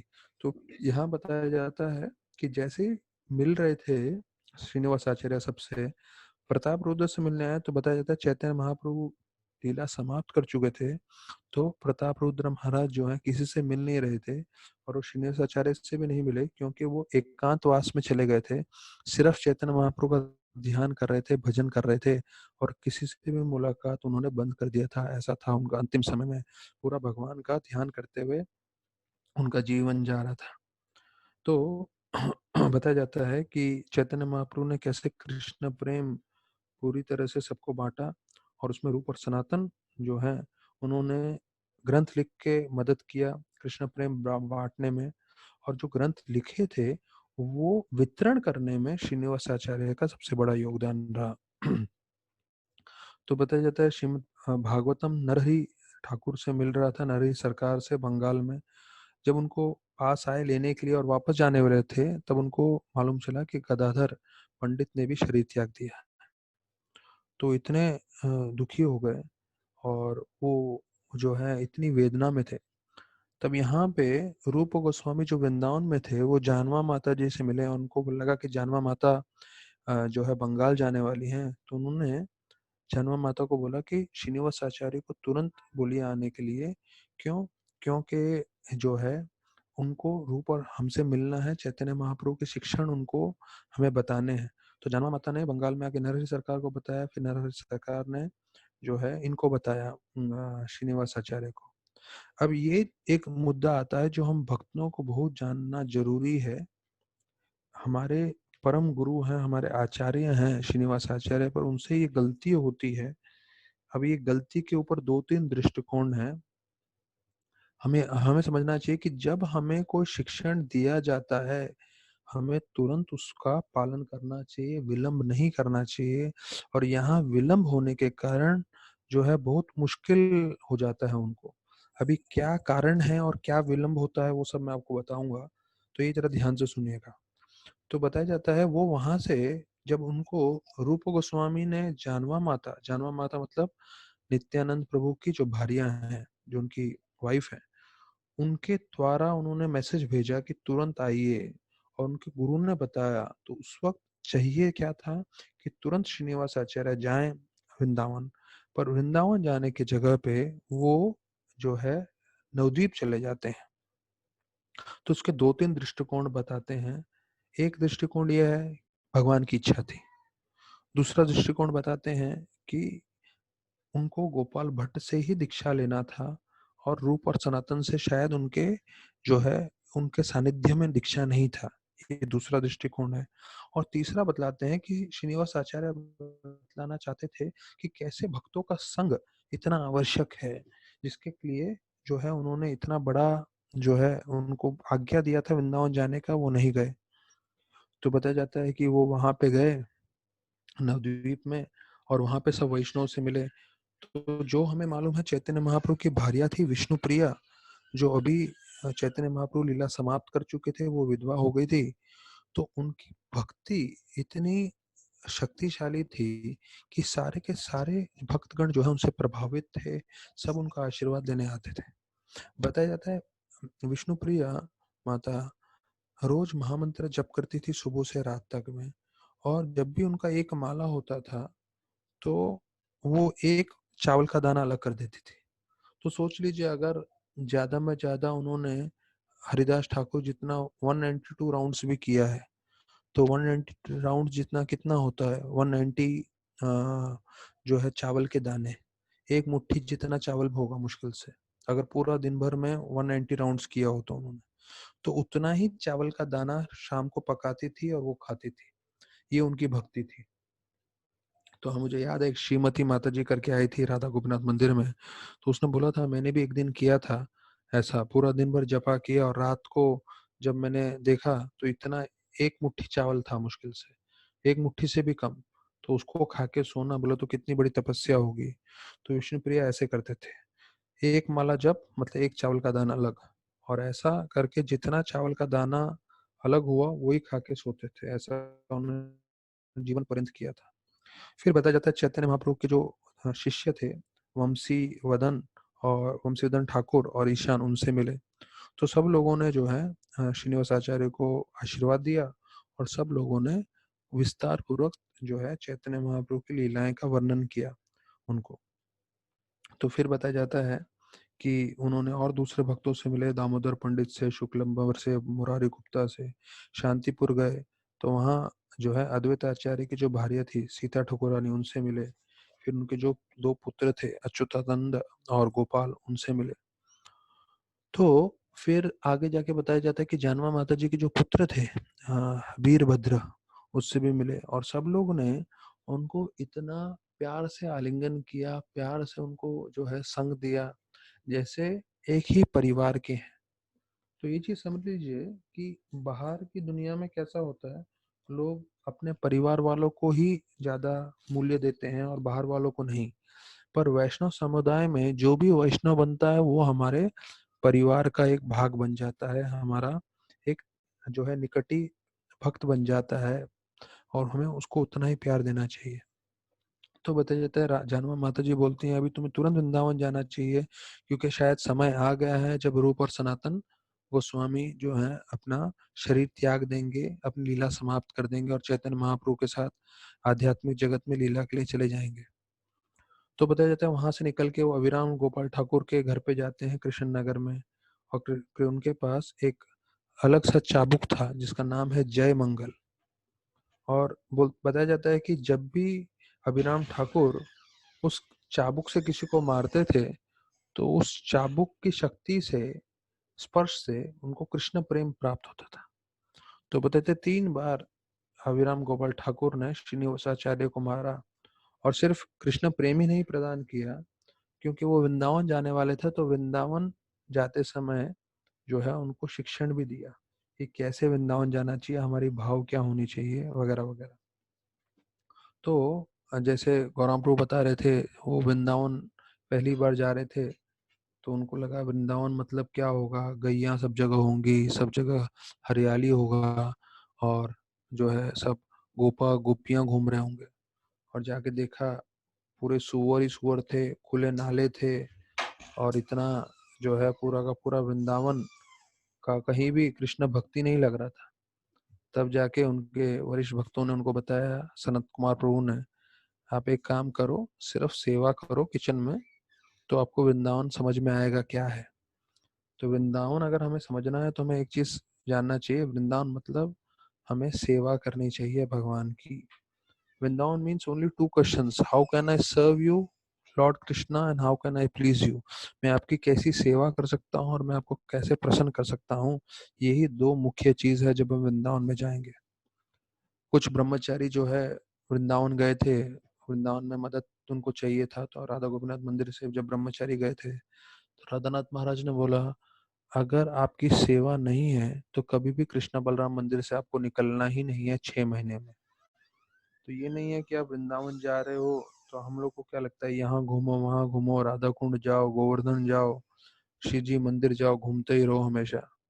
तो महाराज बोले नहीं, आपको पूरा समय मंदिर में रहना चाहिए, और अगर कोई सेवा हो तो जाइए, नहीं तो क्या है, अधिकांश समय हम यहाँ वहाँ घूमते रहेंगे और सेवा नहीं हो पाएगी। तो बताया जाता है कि कैसे श्रीनिवास आचार्य कटवा गए जहाँ पे चैतन्य महाप्रभु संन्यास लिया था। फिर वहां से वो एक चक्र गए जहाँ पे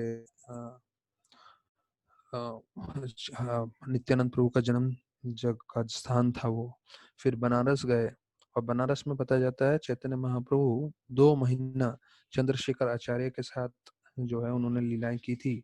उनके घर पे ठहरे थे, प्रसाद लिया था, तो वहां पे गए, चंद्रशेखर आचार्य से मिले और इन सभी वैष्णव का आशीर्वाद लिए। और जब वृंदावन के लिए निकलने लगे और वृंदावन के बाहर थे, तभी उनको मालूम चला कि सनातन गोस्वामी जो है 4 महीना पहले जो है अपना शरीर त्याग चुके हैं। और सिर्फ 3 दिन पहले जो है रूप गोस्वामी गोस्वामी जी ने भी अपना शरीर त्याग दिया है। तो श्रीनिवास आचार्य जब इनके बारे में सुने, क्योंकि चैतन्य महाप्रभु से मिलना चाहते थे, उन्होंने शरीर त्याग दिया था।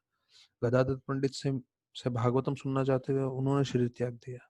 रूप और सनातन से मिलना चाहते थे, उन्होंने शरीर त्याग दिया। तो बताता है वो फिर से मूर्छित हो गए, और ऐसे मूर्छित अवस्था में रूप और सनातन उनको आए और उन्होंने बोला, हाँ श्रीनिवास आचार्य को कि आप जाइए और जो है गोपाल भट्ट गोस्वामी को वृंदावन में अपना गुरु स्वीकार करिए, और जीव गोस्वामी से आप शिक्षण लीजिए। तो जैसे ही वो वृंदावन गए तो बताते राधा गोविंद मंदिर में गए, वहाँ जीव गोस्वामी मिले। फिर वहां से वो बहुत प्रसन्न हुए, उनको बहुत प्रेम दिए। और अच्छा, समय शायद समाप्त हो जाएगा, तो जब 5:20 के पास समय समाप्त होगा तो हम देखेंगे, अगर प्रवचन मेरा ज़्यादा नहीं है, थोड़ा ही बचा होगा, तो शायद कंटिन्यू होगा 5-10 मिनट के लिए, और नहीं तो मैं सभी भक्तों से रिक्वेस्ट करूंगा कि आज श्रीनिवास आचार्य का आविर्भाव दिवस है और बहुत महत्वपूर्ण आचार्य हैं, क्योंकि अभी तक उनको सेवा के बारे में मैंने बताया नहीं है कि कैसे उन्होंने बुक डिस्ट्रीब्यूशन और प्रचार स्टार्ट किया था। तो वो शायद जब तक हम उस कथा में पहुंचे शायद टाइम अप हो जाएगा। तो मैं जिन डिवोटीज को दूसरे कार्य में जानना है जा सकते हैं, लेकिन जिन भक्तों को श्रवण करना है तो तीसरी बार हम कंटिन्यू करेंगे आज। लेकिन तीसरी बार कंटिन्यू ज्यादा नहीं होगा, सिर्फ 5-10 मिनट का ही रहेगा। तो बताया जाता है कि राधा गोविंद मंदिर में, राधा दामोदर में जो है वो जीव गोस्वामी से मिले, और फिर जो है गोपाल भट्ट गोस्वामी से मिले और उन्होंने, अभी गोपाल भट्ट गोस्वामी उनके दीक्षा गुरु हैं। अभी देखिए सबसे पहली बार मिलते हैं, उन्होंने सबसे पहले क्या पूछा श्रीनिवास आचार्य को, आप पहले क्यों नहीं आए, आपको पहले आना चाहिए था। रूप गोस्वामी सनातन गोस्वामी दोनों आपसे मिलने के लिए आतुर थे। चैतन्य महाप्रभु ने डायरेक्ट उनको शिक्षण दिया था, इंस्ट्रक्शन दिया था कि श्रीनिवास आचार्य को आपको ज्ञान देना है, भक्ति देनी है। तो क्योंकि गोपाल भट्ट गोस्वामी जो है, अभी हमने सुन लिया गोपाल भट्ट गोस्वामी का जीवन कैसा था, कैसे उनकी भक्ति के कारण राधा रमन का प्राकट्य हुआ था, और ऐसे सारे गोस्वामी राधा रमन मंदिर में आते थे और कीर्तन करते थे और सब फेस्टिवल मनाते थे। और यहाँ तक कि बोलते हैं राधा रमन मंदिर में राधा गोविंद जी, राधा राधा गोविंद, राधा गोपीनाथ, राधा मदन मोहन तीनों विग्रह जो है राधा रमन विग्रह में थे। मतलब तीनों डीटीज जो हैं उनका एक एक भाग जो है राधा रमन विग्रह में था। तो गोपाल भट्ट गोस्वामी ने सीधा पहला चीज किया, वो उसको सुना दिया श्रीनिवास आचार्य को, क्यों तुम लेट आए भाई, आपको आना चाहिए था। रूप सनातन गोस्वामी चाहते थे आपको शिक्षण देने का, आपको मिलने का, पर आप क्योंकि देरी से आए, वो लोग जो है अपनी लीला समाप्त करके जा चुके हैं। तो देखिए अगर आप डिटेल्स देखेंगे तो 4 महीना और 3 दिन, 3 दिन पहले रूप गोस्वामी गए और 4 महीना पहले सनातन गोस्वामी गए थे। और जो भी है फिर उनको उन्होंने दीक्षा दी। तो जहाँ पे जो है वहाँ पे अभी नरोत्तम दास ठाकुर, श्यामानंद पंडित और श्रीनिवास, ये तीनों जो हैं अलग अलग गुरु के शिष्य थे। नरोत्तम दास ठाकुर लोकनाथ गोस्वामी के और श्यामानंद प्रभु हृदय हृदय चैतन्य के शिष्य थे। और सनातन गोस्वामी तो हमने सुना कैसे गोपाल भट्ट के शिष्य थे। तीनों अलग अलग गुरु के शिष्य थे, पर तीनों जन आए जीव गोस्वामी के अंडर में और उनसे उन्होंने पूरी तरह से भक्ति का ज्ञान प्राप्त किया। और जीव गोस्वामी देखिए, भले ही उन्होंने उनको पूरा भक्ति में पारंगत किया, सब ज्ञान दिया, सब कुछ सिखाया उनको, लेकिन जब वृंदावन के अलग अलग स्थान पे जाने की बात आई तो उन्होंने राघव पंडित को नियुक्त किया। उन्होंने बोला इन तीनों से, नरोत्तम दास ठाकुर, श्यामानंद और श्रीनिवासाचार्य से, कि आप राघव पंडित के साथ जाइए और वृंदावन के अलग अलग स्थानों पे भ्रमण करिए और भगवान ने क्या क्या लीलाएं की हैं उसका संपूर्ण रूप से ज्ञान प्राप्त करिए।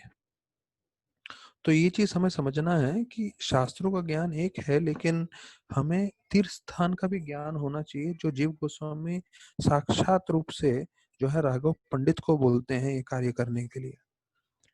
तो फिर बताया जाता है कि ये तो जीव गोस्वामी जो है उनको लग रहा था कि अभी मुझे प्रचार कार्य करना चाहिए, तो प्रचार बढ़ाना चाहिए, तो वो अपने सर्वश्रेष्ठ 3 भक्तों को चुनते हैं कि भाई आप प्रचार कार्य करिए। तो उसके लिए बड़ी सभा बुलाते हैं वैष्णव की, और नरोत्तम को बुला के बोलते हैं आज से तुम्हारा नाम होगा नरोत्तम दास ठाकुर। अर्थात दास, उनको ठाकुर नाम देते हैं क्योंकि उनको पदवी देते हैं कि आप अभी पूरी तरह से नियुक्त हुए हो प्रचार करने के लिए।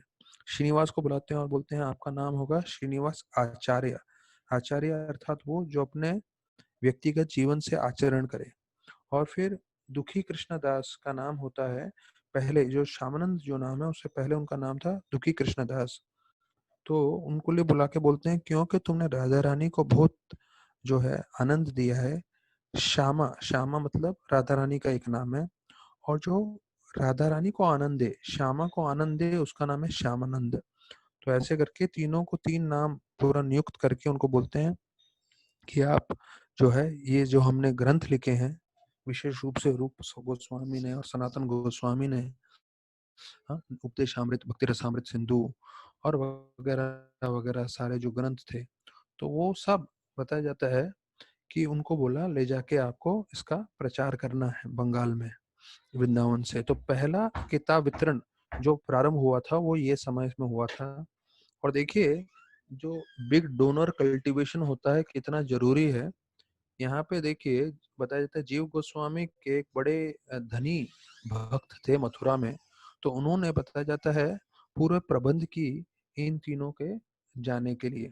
तो पूरा विस्तार पूर्वक वर्णन आता है कि पूरा एक बहुत ही बढ़िया बैलगाड़ी का प्रबंध किया, साथ में 2 हष्ट-पुष्ट बैल और 2 चलाने वाले, और 10 जो हैं उन्होंने लोगों को दिए जो लोग पूरी तरह से, जैसे बोलते हैं ना सिक्योरिटी गार्ड जैसे, वो लोग रह सकते हैं। तो उनके साथ ये 10 तो 12 और 3 जो है 15। तो ये 3 जो है रूप, नरोत्तम दास ठाकुर, श्यामानंद और श्रीनिवास आचार्य, तो तीनों मिला के 15 लोग निकल गए जो है इस किताब वितरण के लिए बंगाल की ओर। तो पूरा ऐसा वर्णन आता है कहाँ कहाँ से गए। और जब बंगाल के बाहर पहुंच रहे थे तो वहां पे एक राजा था बंगाल का उस वक्त, जिसका नाम था विरमवीर, जो वास्तविक रूप में डकैत का राजा था। और उनके जितने भी डकैत थे वो कभी भी किसी को लूट लेते थे, मार देते थे। और उनके पास ऐसे तांत्रिक लोग थे विरमवीर राजा के पास, जो अपने शक्ति से ये समझ लेते थे,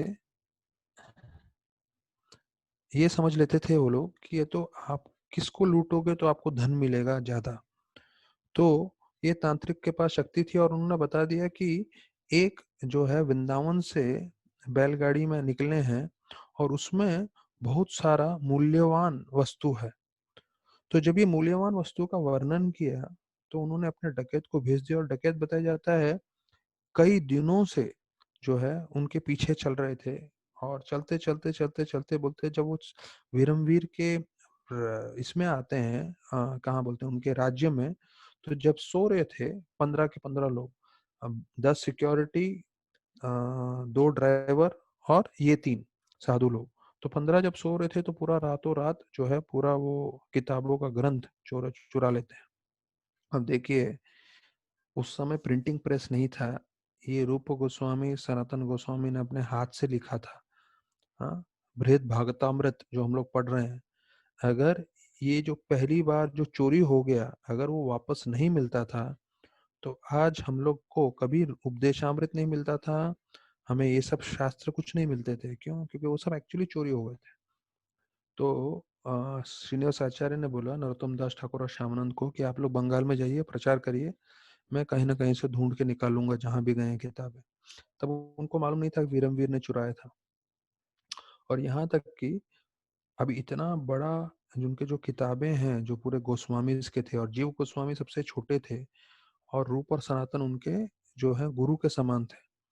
तो उनको उसी वक्त जो है एक चिट्ठी लिख के वो एक मैसेज छोड़ के भेज देते हैं कि पूरी किताबें चोरी हो गई हैं और मैं लगा हूँ किताबों को ढूंढने में।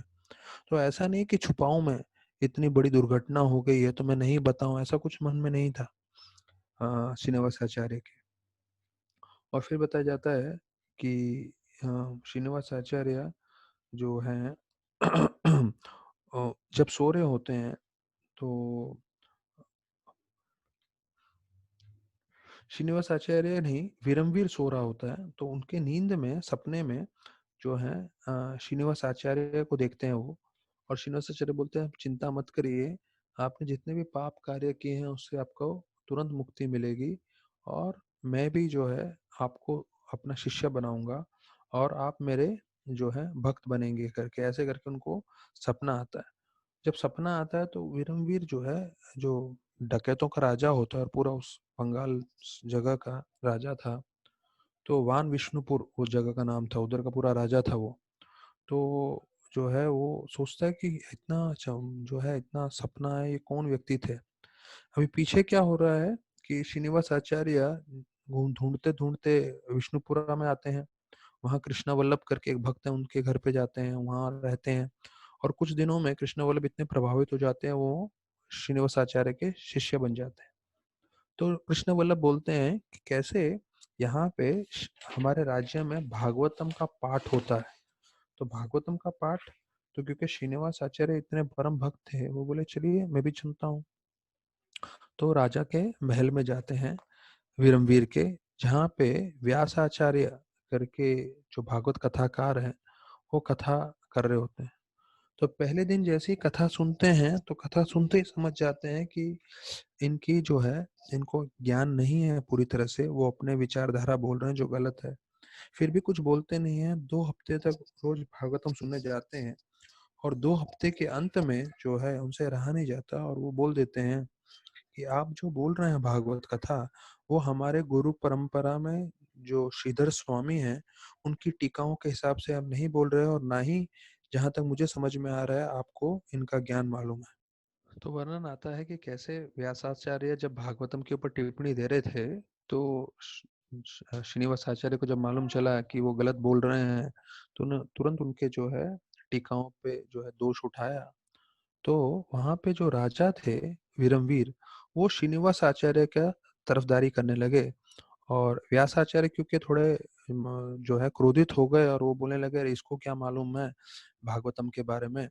तो वो बोले, नहीं नहीं, अगर वो आप में दोष ढूंढ रहे हैं तो मतलब वाकई दोष होंगे, तो या तो आप उसका जवाब दीजिए, नहीं तो उनके साथ वाद विवाद करिए। तो व्यासाचार्य बोलते हैं, अच्छा इनको ज्यादा भागवतम मालूम है तो इनको ही बोलिए आके बैठने को और भागवतम देने के लिए। तो व्यासाचार्य के कहने पे जो है नरोत्तम दास ठाकुर श्रीनिवास आचार्य उधर भागवतम कथा करते हैं। तो जो भागवतम कथा करते हैं, उनको इतना अच्छा लगता है वीरमवीर को, और जितने भी राज दरबार में थे सारे इतने प्रभावित होते हैं। बोलते हैं, हमने कभी इतना सुंदर भागवतम सुना नहीं, भागवतम का इतना अच्छा टीका जो आचार्य ने बताया वो कभी हमने सुना नहीं। बताया था पूरा राज दरबार जो है उनका शिष्य बनना चाहता है, यहाँ तक कि राजा भी कथा से इतने प्रभावित होके। तो राजा क्या करते हैं, उनको जो है वो बोलते हैं कि अभी आप हमारे जो है राजमहल में ही रहिए, और राजमहल में रह के आप जितना समय चाहिए यहाँ पे आप सेवा जो है कर सकते हैं, और वापस से आप हमें भागवतम सुनाइए करके। तो वो राजा के स्वीकार कर लेते हैं। और फिर राजा उनको बोलते हैं, आज का जो है भोजन आप मेरे साथ लीजिएगा, रात का डिनर। तो श्रीनिवास आचार्य बोलते हैं, नहीं, मैं दिन में एक ही बार प्रसाद लेता हूँ जो मैं प्राप्त कर चुका हूँ। तो फिर राजा बोलते हैं, ठीक है, कम से कम फल वल लीजिए। तो क्योंकि इतने बड़े राजा हैं तो उनके लिए जो है वो हाँ बोलते हैं, और दोनों साथ में रात को बैठते हैं। तो तुरंत जो है उनसे वो इतने प्रभावित हो जाते हैं वीरमवीर राजा, कि वर्णन आता है कि रात को जब श्रीनिवास आचार्य सो रहे थे, तो वो राजा धीरे से उनके कमरे के बाहर जाके सुनते हैं कि क्या कर रहे हैं श्रीनिवास आचार्य। तो श्रीनिवास आचार्य बताया जाता है रात को सोते भी नहीं थे, पूरी रात को वो हरिनाम जप करते थे। तो उससे और वीरमवीर जो राजा थे वो आकर्षित हो गए।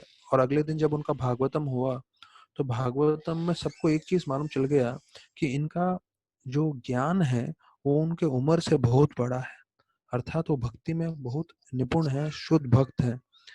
तो वीरमवीर बताया जाता है पूरी तरह से उनको जो है उनको गुरु स्वीकार कर लेते हैं, और उनको समझ में आता है कि इनके पास कृष्ण प्रेम है और ये असली राजा हैं और मैं राजा नहीं हूँ। तो फिर वो बोलते हैं, मैं किस तरह से आपकी सेवा कर सकता हूँ। तो बोलते हैं, कैसे कि मैं आपके जो राज्य में आया और यहाँ हमारी किताबें चोरी हो गई थी। तो जैसे ही बोलते हैं ये किताबें चोरी हो गई थी, तो फिर वीरमवीर बोलते हैं, एक्चुअली मैं ही हूँ जिसके कारण, इतना पापी व्यक्ति हूँ जिसके कारण जो है ये किताबें चोरी हो गई। और वो किताबें जो हैं बोलते हैं मेरे पास ही है, मैं आपको देता हूँ। लेकिन एक चीज बोलते हैं कि एक अच्छा कार्य हुआ मेरे किताबें चोरी करने से कम मुझे आपका संग मिल रहा है। और वो दूसरे कमरे में लेके जाते हैं और दिखाते हैं जहाँ सारी किताबें पड़ी हैं। तो श्रीनिवास आचार्य उनको बोलते हैं, तुलसी, फूलों की माला और चंदन लेकर आइए, मुझे इन सब ग्रंथों की पूजा करनी है। और पूजा के बाद जो है वो इनको भी शिष्य मन के स्वीकार स्वीकार कर लेते हैं, और उनको दीक्षा में नाम देते हैं हरि चरण दास, वीरमवीर राजा को। और जीव गोस्वामी को बतलाते हैं कि कैसे हमें किताब मिल गई इन राजा के द्वारा।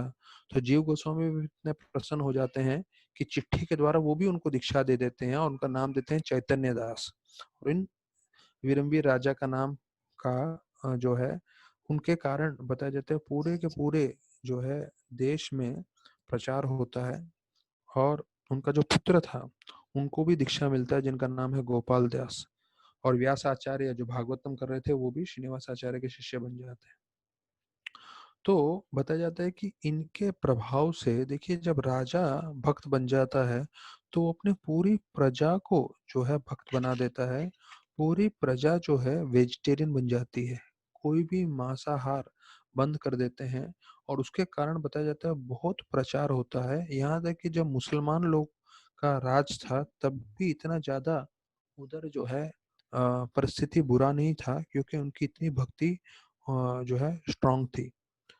तो बताया जाता है कि 1596 से 1622 वीरमवीर जो थे उन्होंने राज किया था और उन्होंने पूरी तरह से प्रचार किया था वैष्णविज्म का, जो उसका आज भी बंगाल में होल्ड है बताते हैं। और उन्हें काफी भजन लिखे चैतन्य महाप्रभु के लिए, कृष्ण के लिए, श्रीनिवासाचार्य के लिए, जो भक्ति रत्नाकर और पाद कल्पतरु किताबों में वर्णन है। और श्रीनिवासाचार्य क्योंकि राजा इतने जो हैं परम भक्त बन गए थे, तो बताते हैं उन्होंने सबसे बड़ा हब अपना प्रचार का वहां पे बनाया। और फिर कुछ समय बाद वो अपने माता के पास गए और वहां पे उन्होंने ये सब कहानी सुनाई जाजीग्राम में। और तब विष्णुप्रिया जो चैतन्य महाप्रभु की भार्या थी उन्होंने शरीर त्याग दिया। तब नरहरि सरकार ने उनको बोला कि आपको विवाह करना चाहिए अपनी माता की खुशी के लिए। तो गोपाल चक्रवर्ती की जो पुत्री थी जिनका नाम द्रौपदी था, उससे उन्होंने विवाह किया। तो उनका एक और नाम था ईश्वरी, जो बताया जाता है उनका दीक्षित नाम था। और उनको जो है एक पुत्र हुआ वृंदावन वल्लभ करके, जो इसका नाम जो है बताया जाता है साक्षात रूप से जीव गोस्वामी देते हैं। वृंदावन वल्लभ जो है श्रीनिवास आचार्य के पुत्र थे। तो रामचंद्रपुरी के बारे में बताया जाता है कि कैसे वो उनकी एक आंख और एक हाथ के समान थे और उनका दिन भर का जो है क्या कार्य करते थे, कैसे करते थे, श्रीनिवास आचार्य उसका वर्णन है। सुबह उठ के बताते थे जो है सुबह के 10 बजे तक भागवत कथा करते रहते थे। फिर 10 से 2 बजे तक नाम जप करते थे। फिर 2 बजे के पश्चात जो है वो कीर्तन करते थे, जिसे हम लोग बोलते हैं मनोहर शाही। मनोहर शाही जो कीर्तन है वो एक प्रामाणिक कीर्तन है जो अभी लुप्त हो गया है, पर कई भक्त लोग इसका मनोहर शाही कीर्तन श्रीनिवास आचार्य का सीखने के लिए कर रहे हैं। और फिर रात को जो है वापस से कृष्ण कथा करते थे। तो ये संक्षेप में आज श्रीनिवास आचार्य का चर्चा किया हमने। तो भागवतम तो हम रोज करते ही हैं, कल भी करेंगे, लेकिन मैंने बोला कि आज इतने बड़े आचार्य का दिन है तो उनका सुनना चाहिए। और जैसे जैसे वो इतने रूप सनातन जीव गोपाल भट्ट गोस्वामी के से मिले, तो उनका बोलने का नामकरण करने का मेरा उद्देश्य ये था कि उनके बारे में सुन के हमें भी उनका आशीर्वाद मिले कि हम भी सेवा कर सकें और हम भी भक्ति में प्रगति करें और भक्ति में हमेशा लगे रहें, बिना वैष्णव अपराध के सब वैष्णव का दास अनुदास बने। तो कल हम लोग 4 बजे के समय वापस से मिलेंगे और पहले स्कंद भागवतम में से चर्चा करेंगे। बहुत बहुत धन्यवाद। हरे कृष्ण।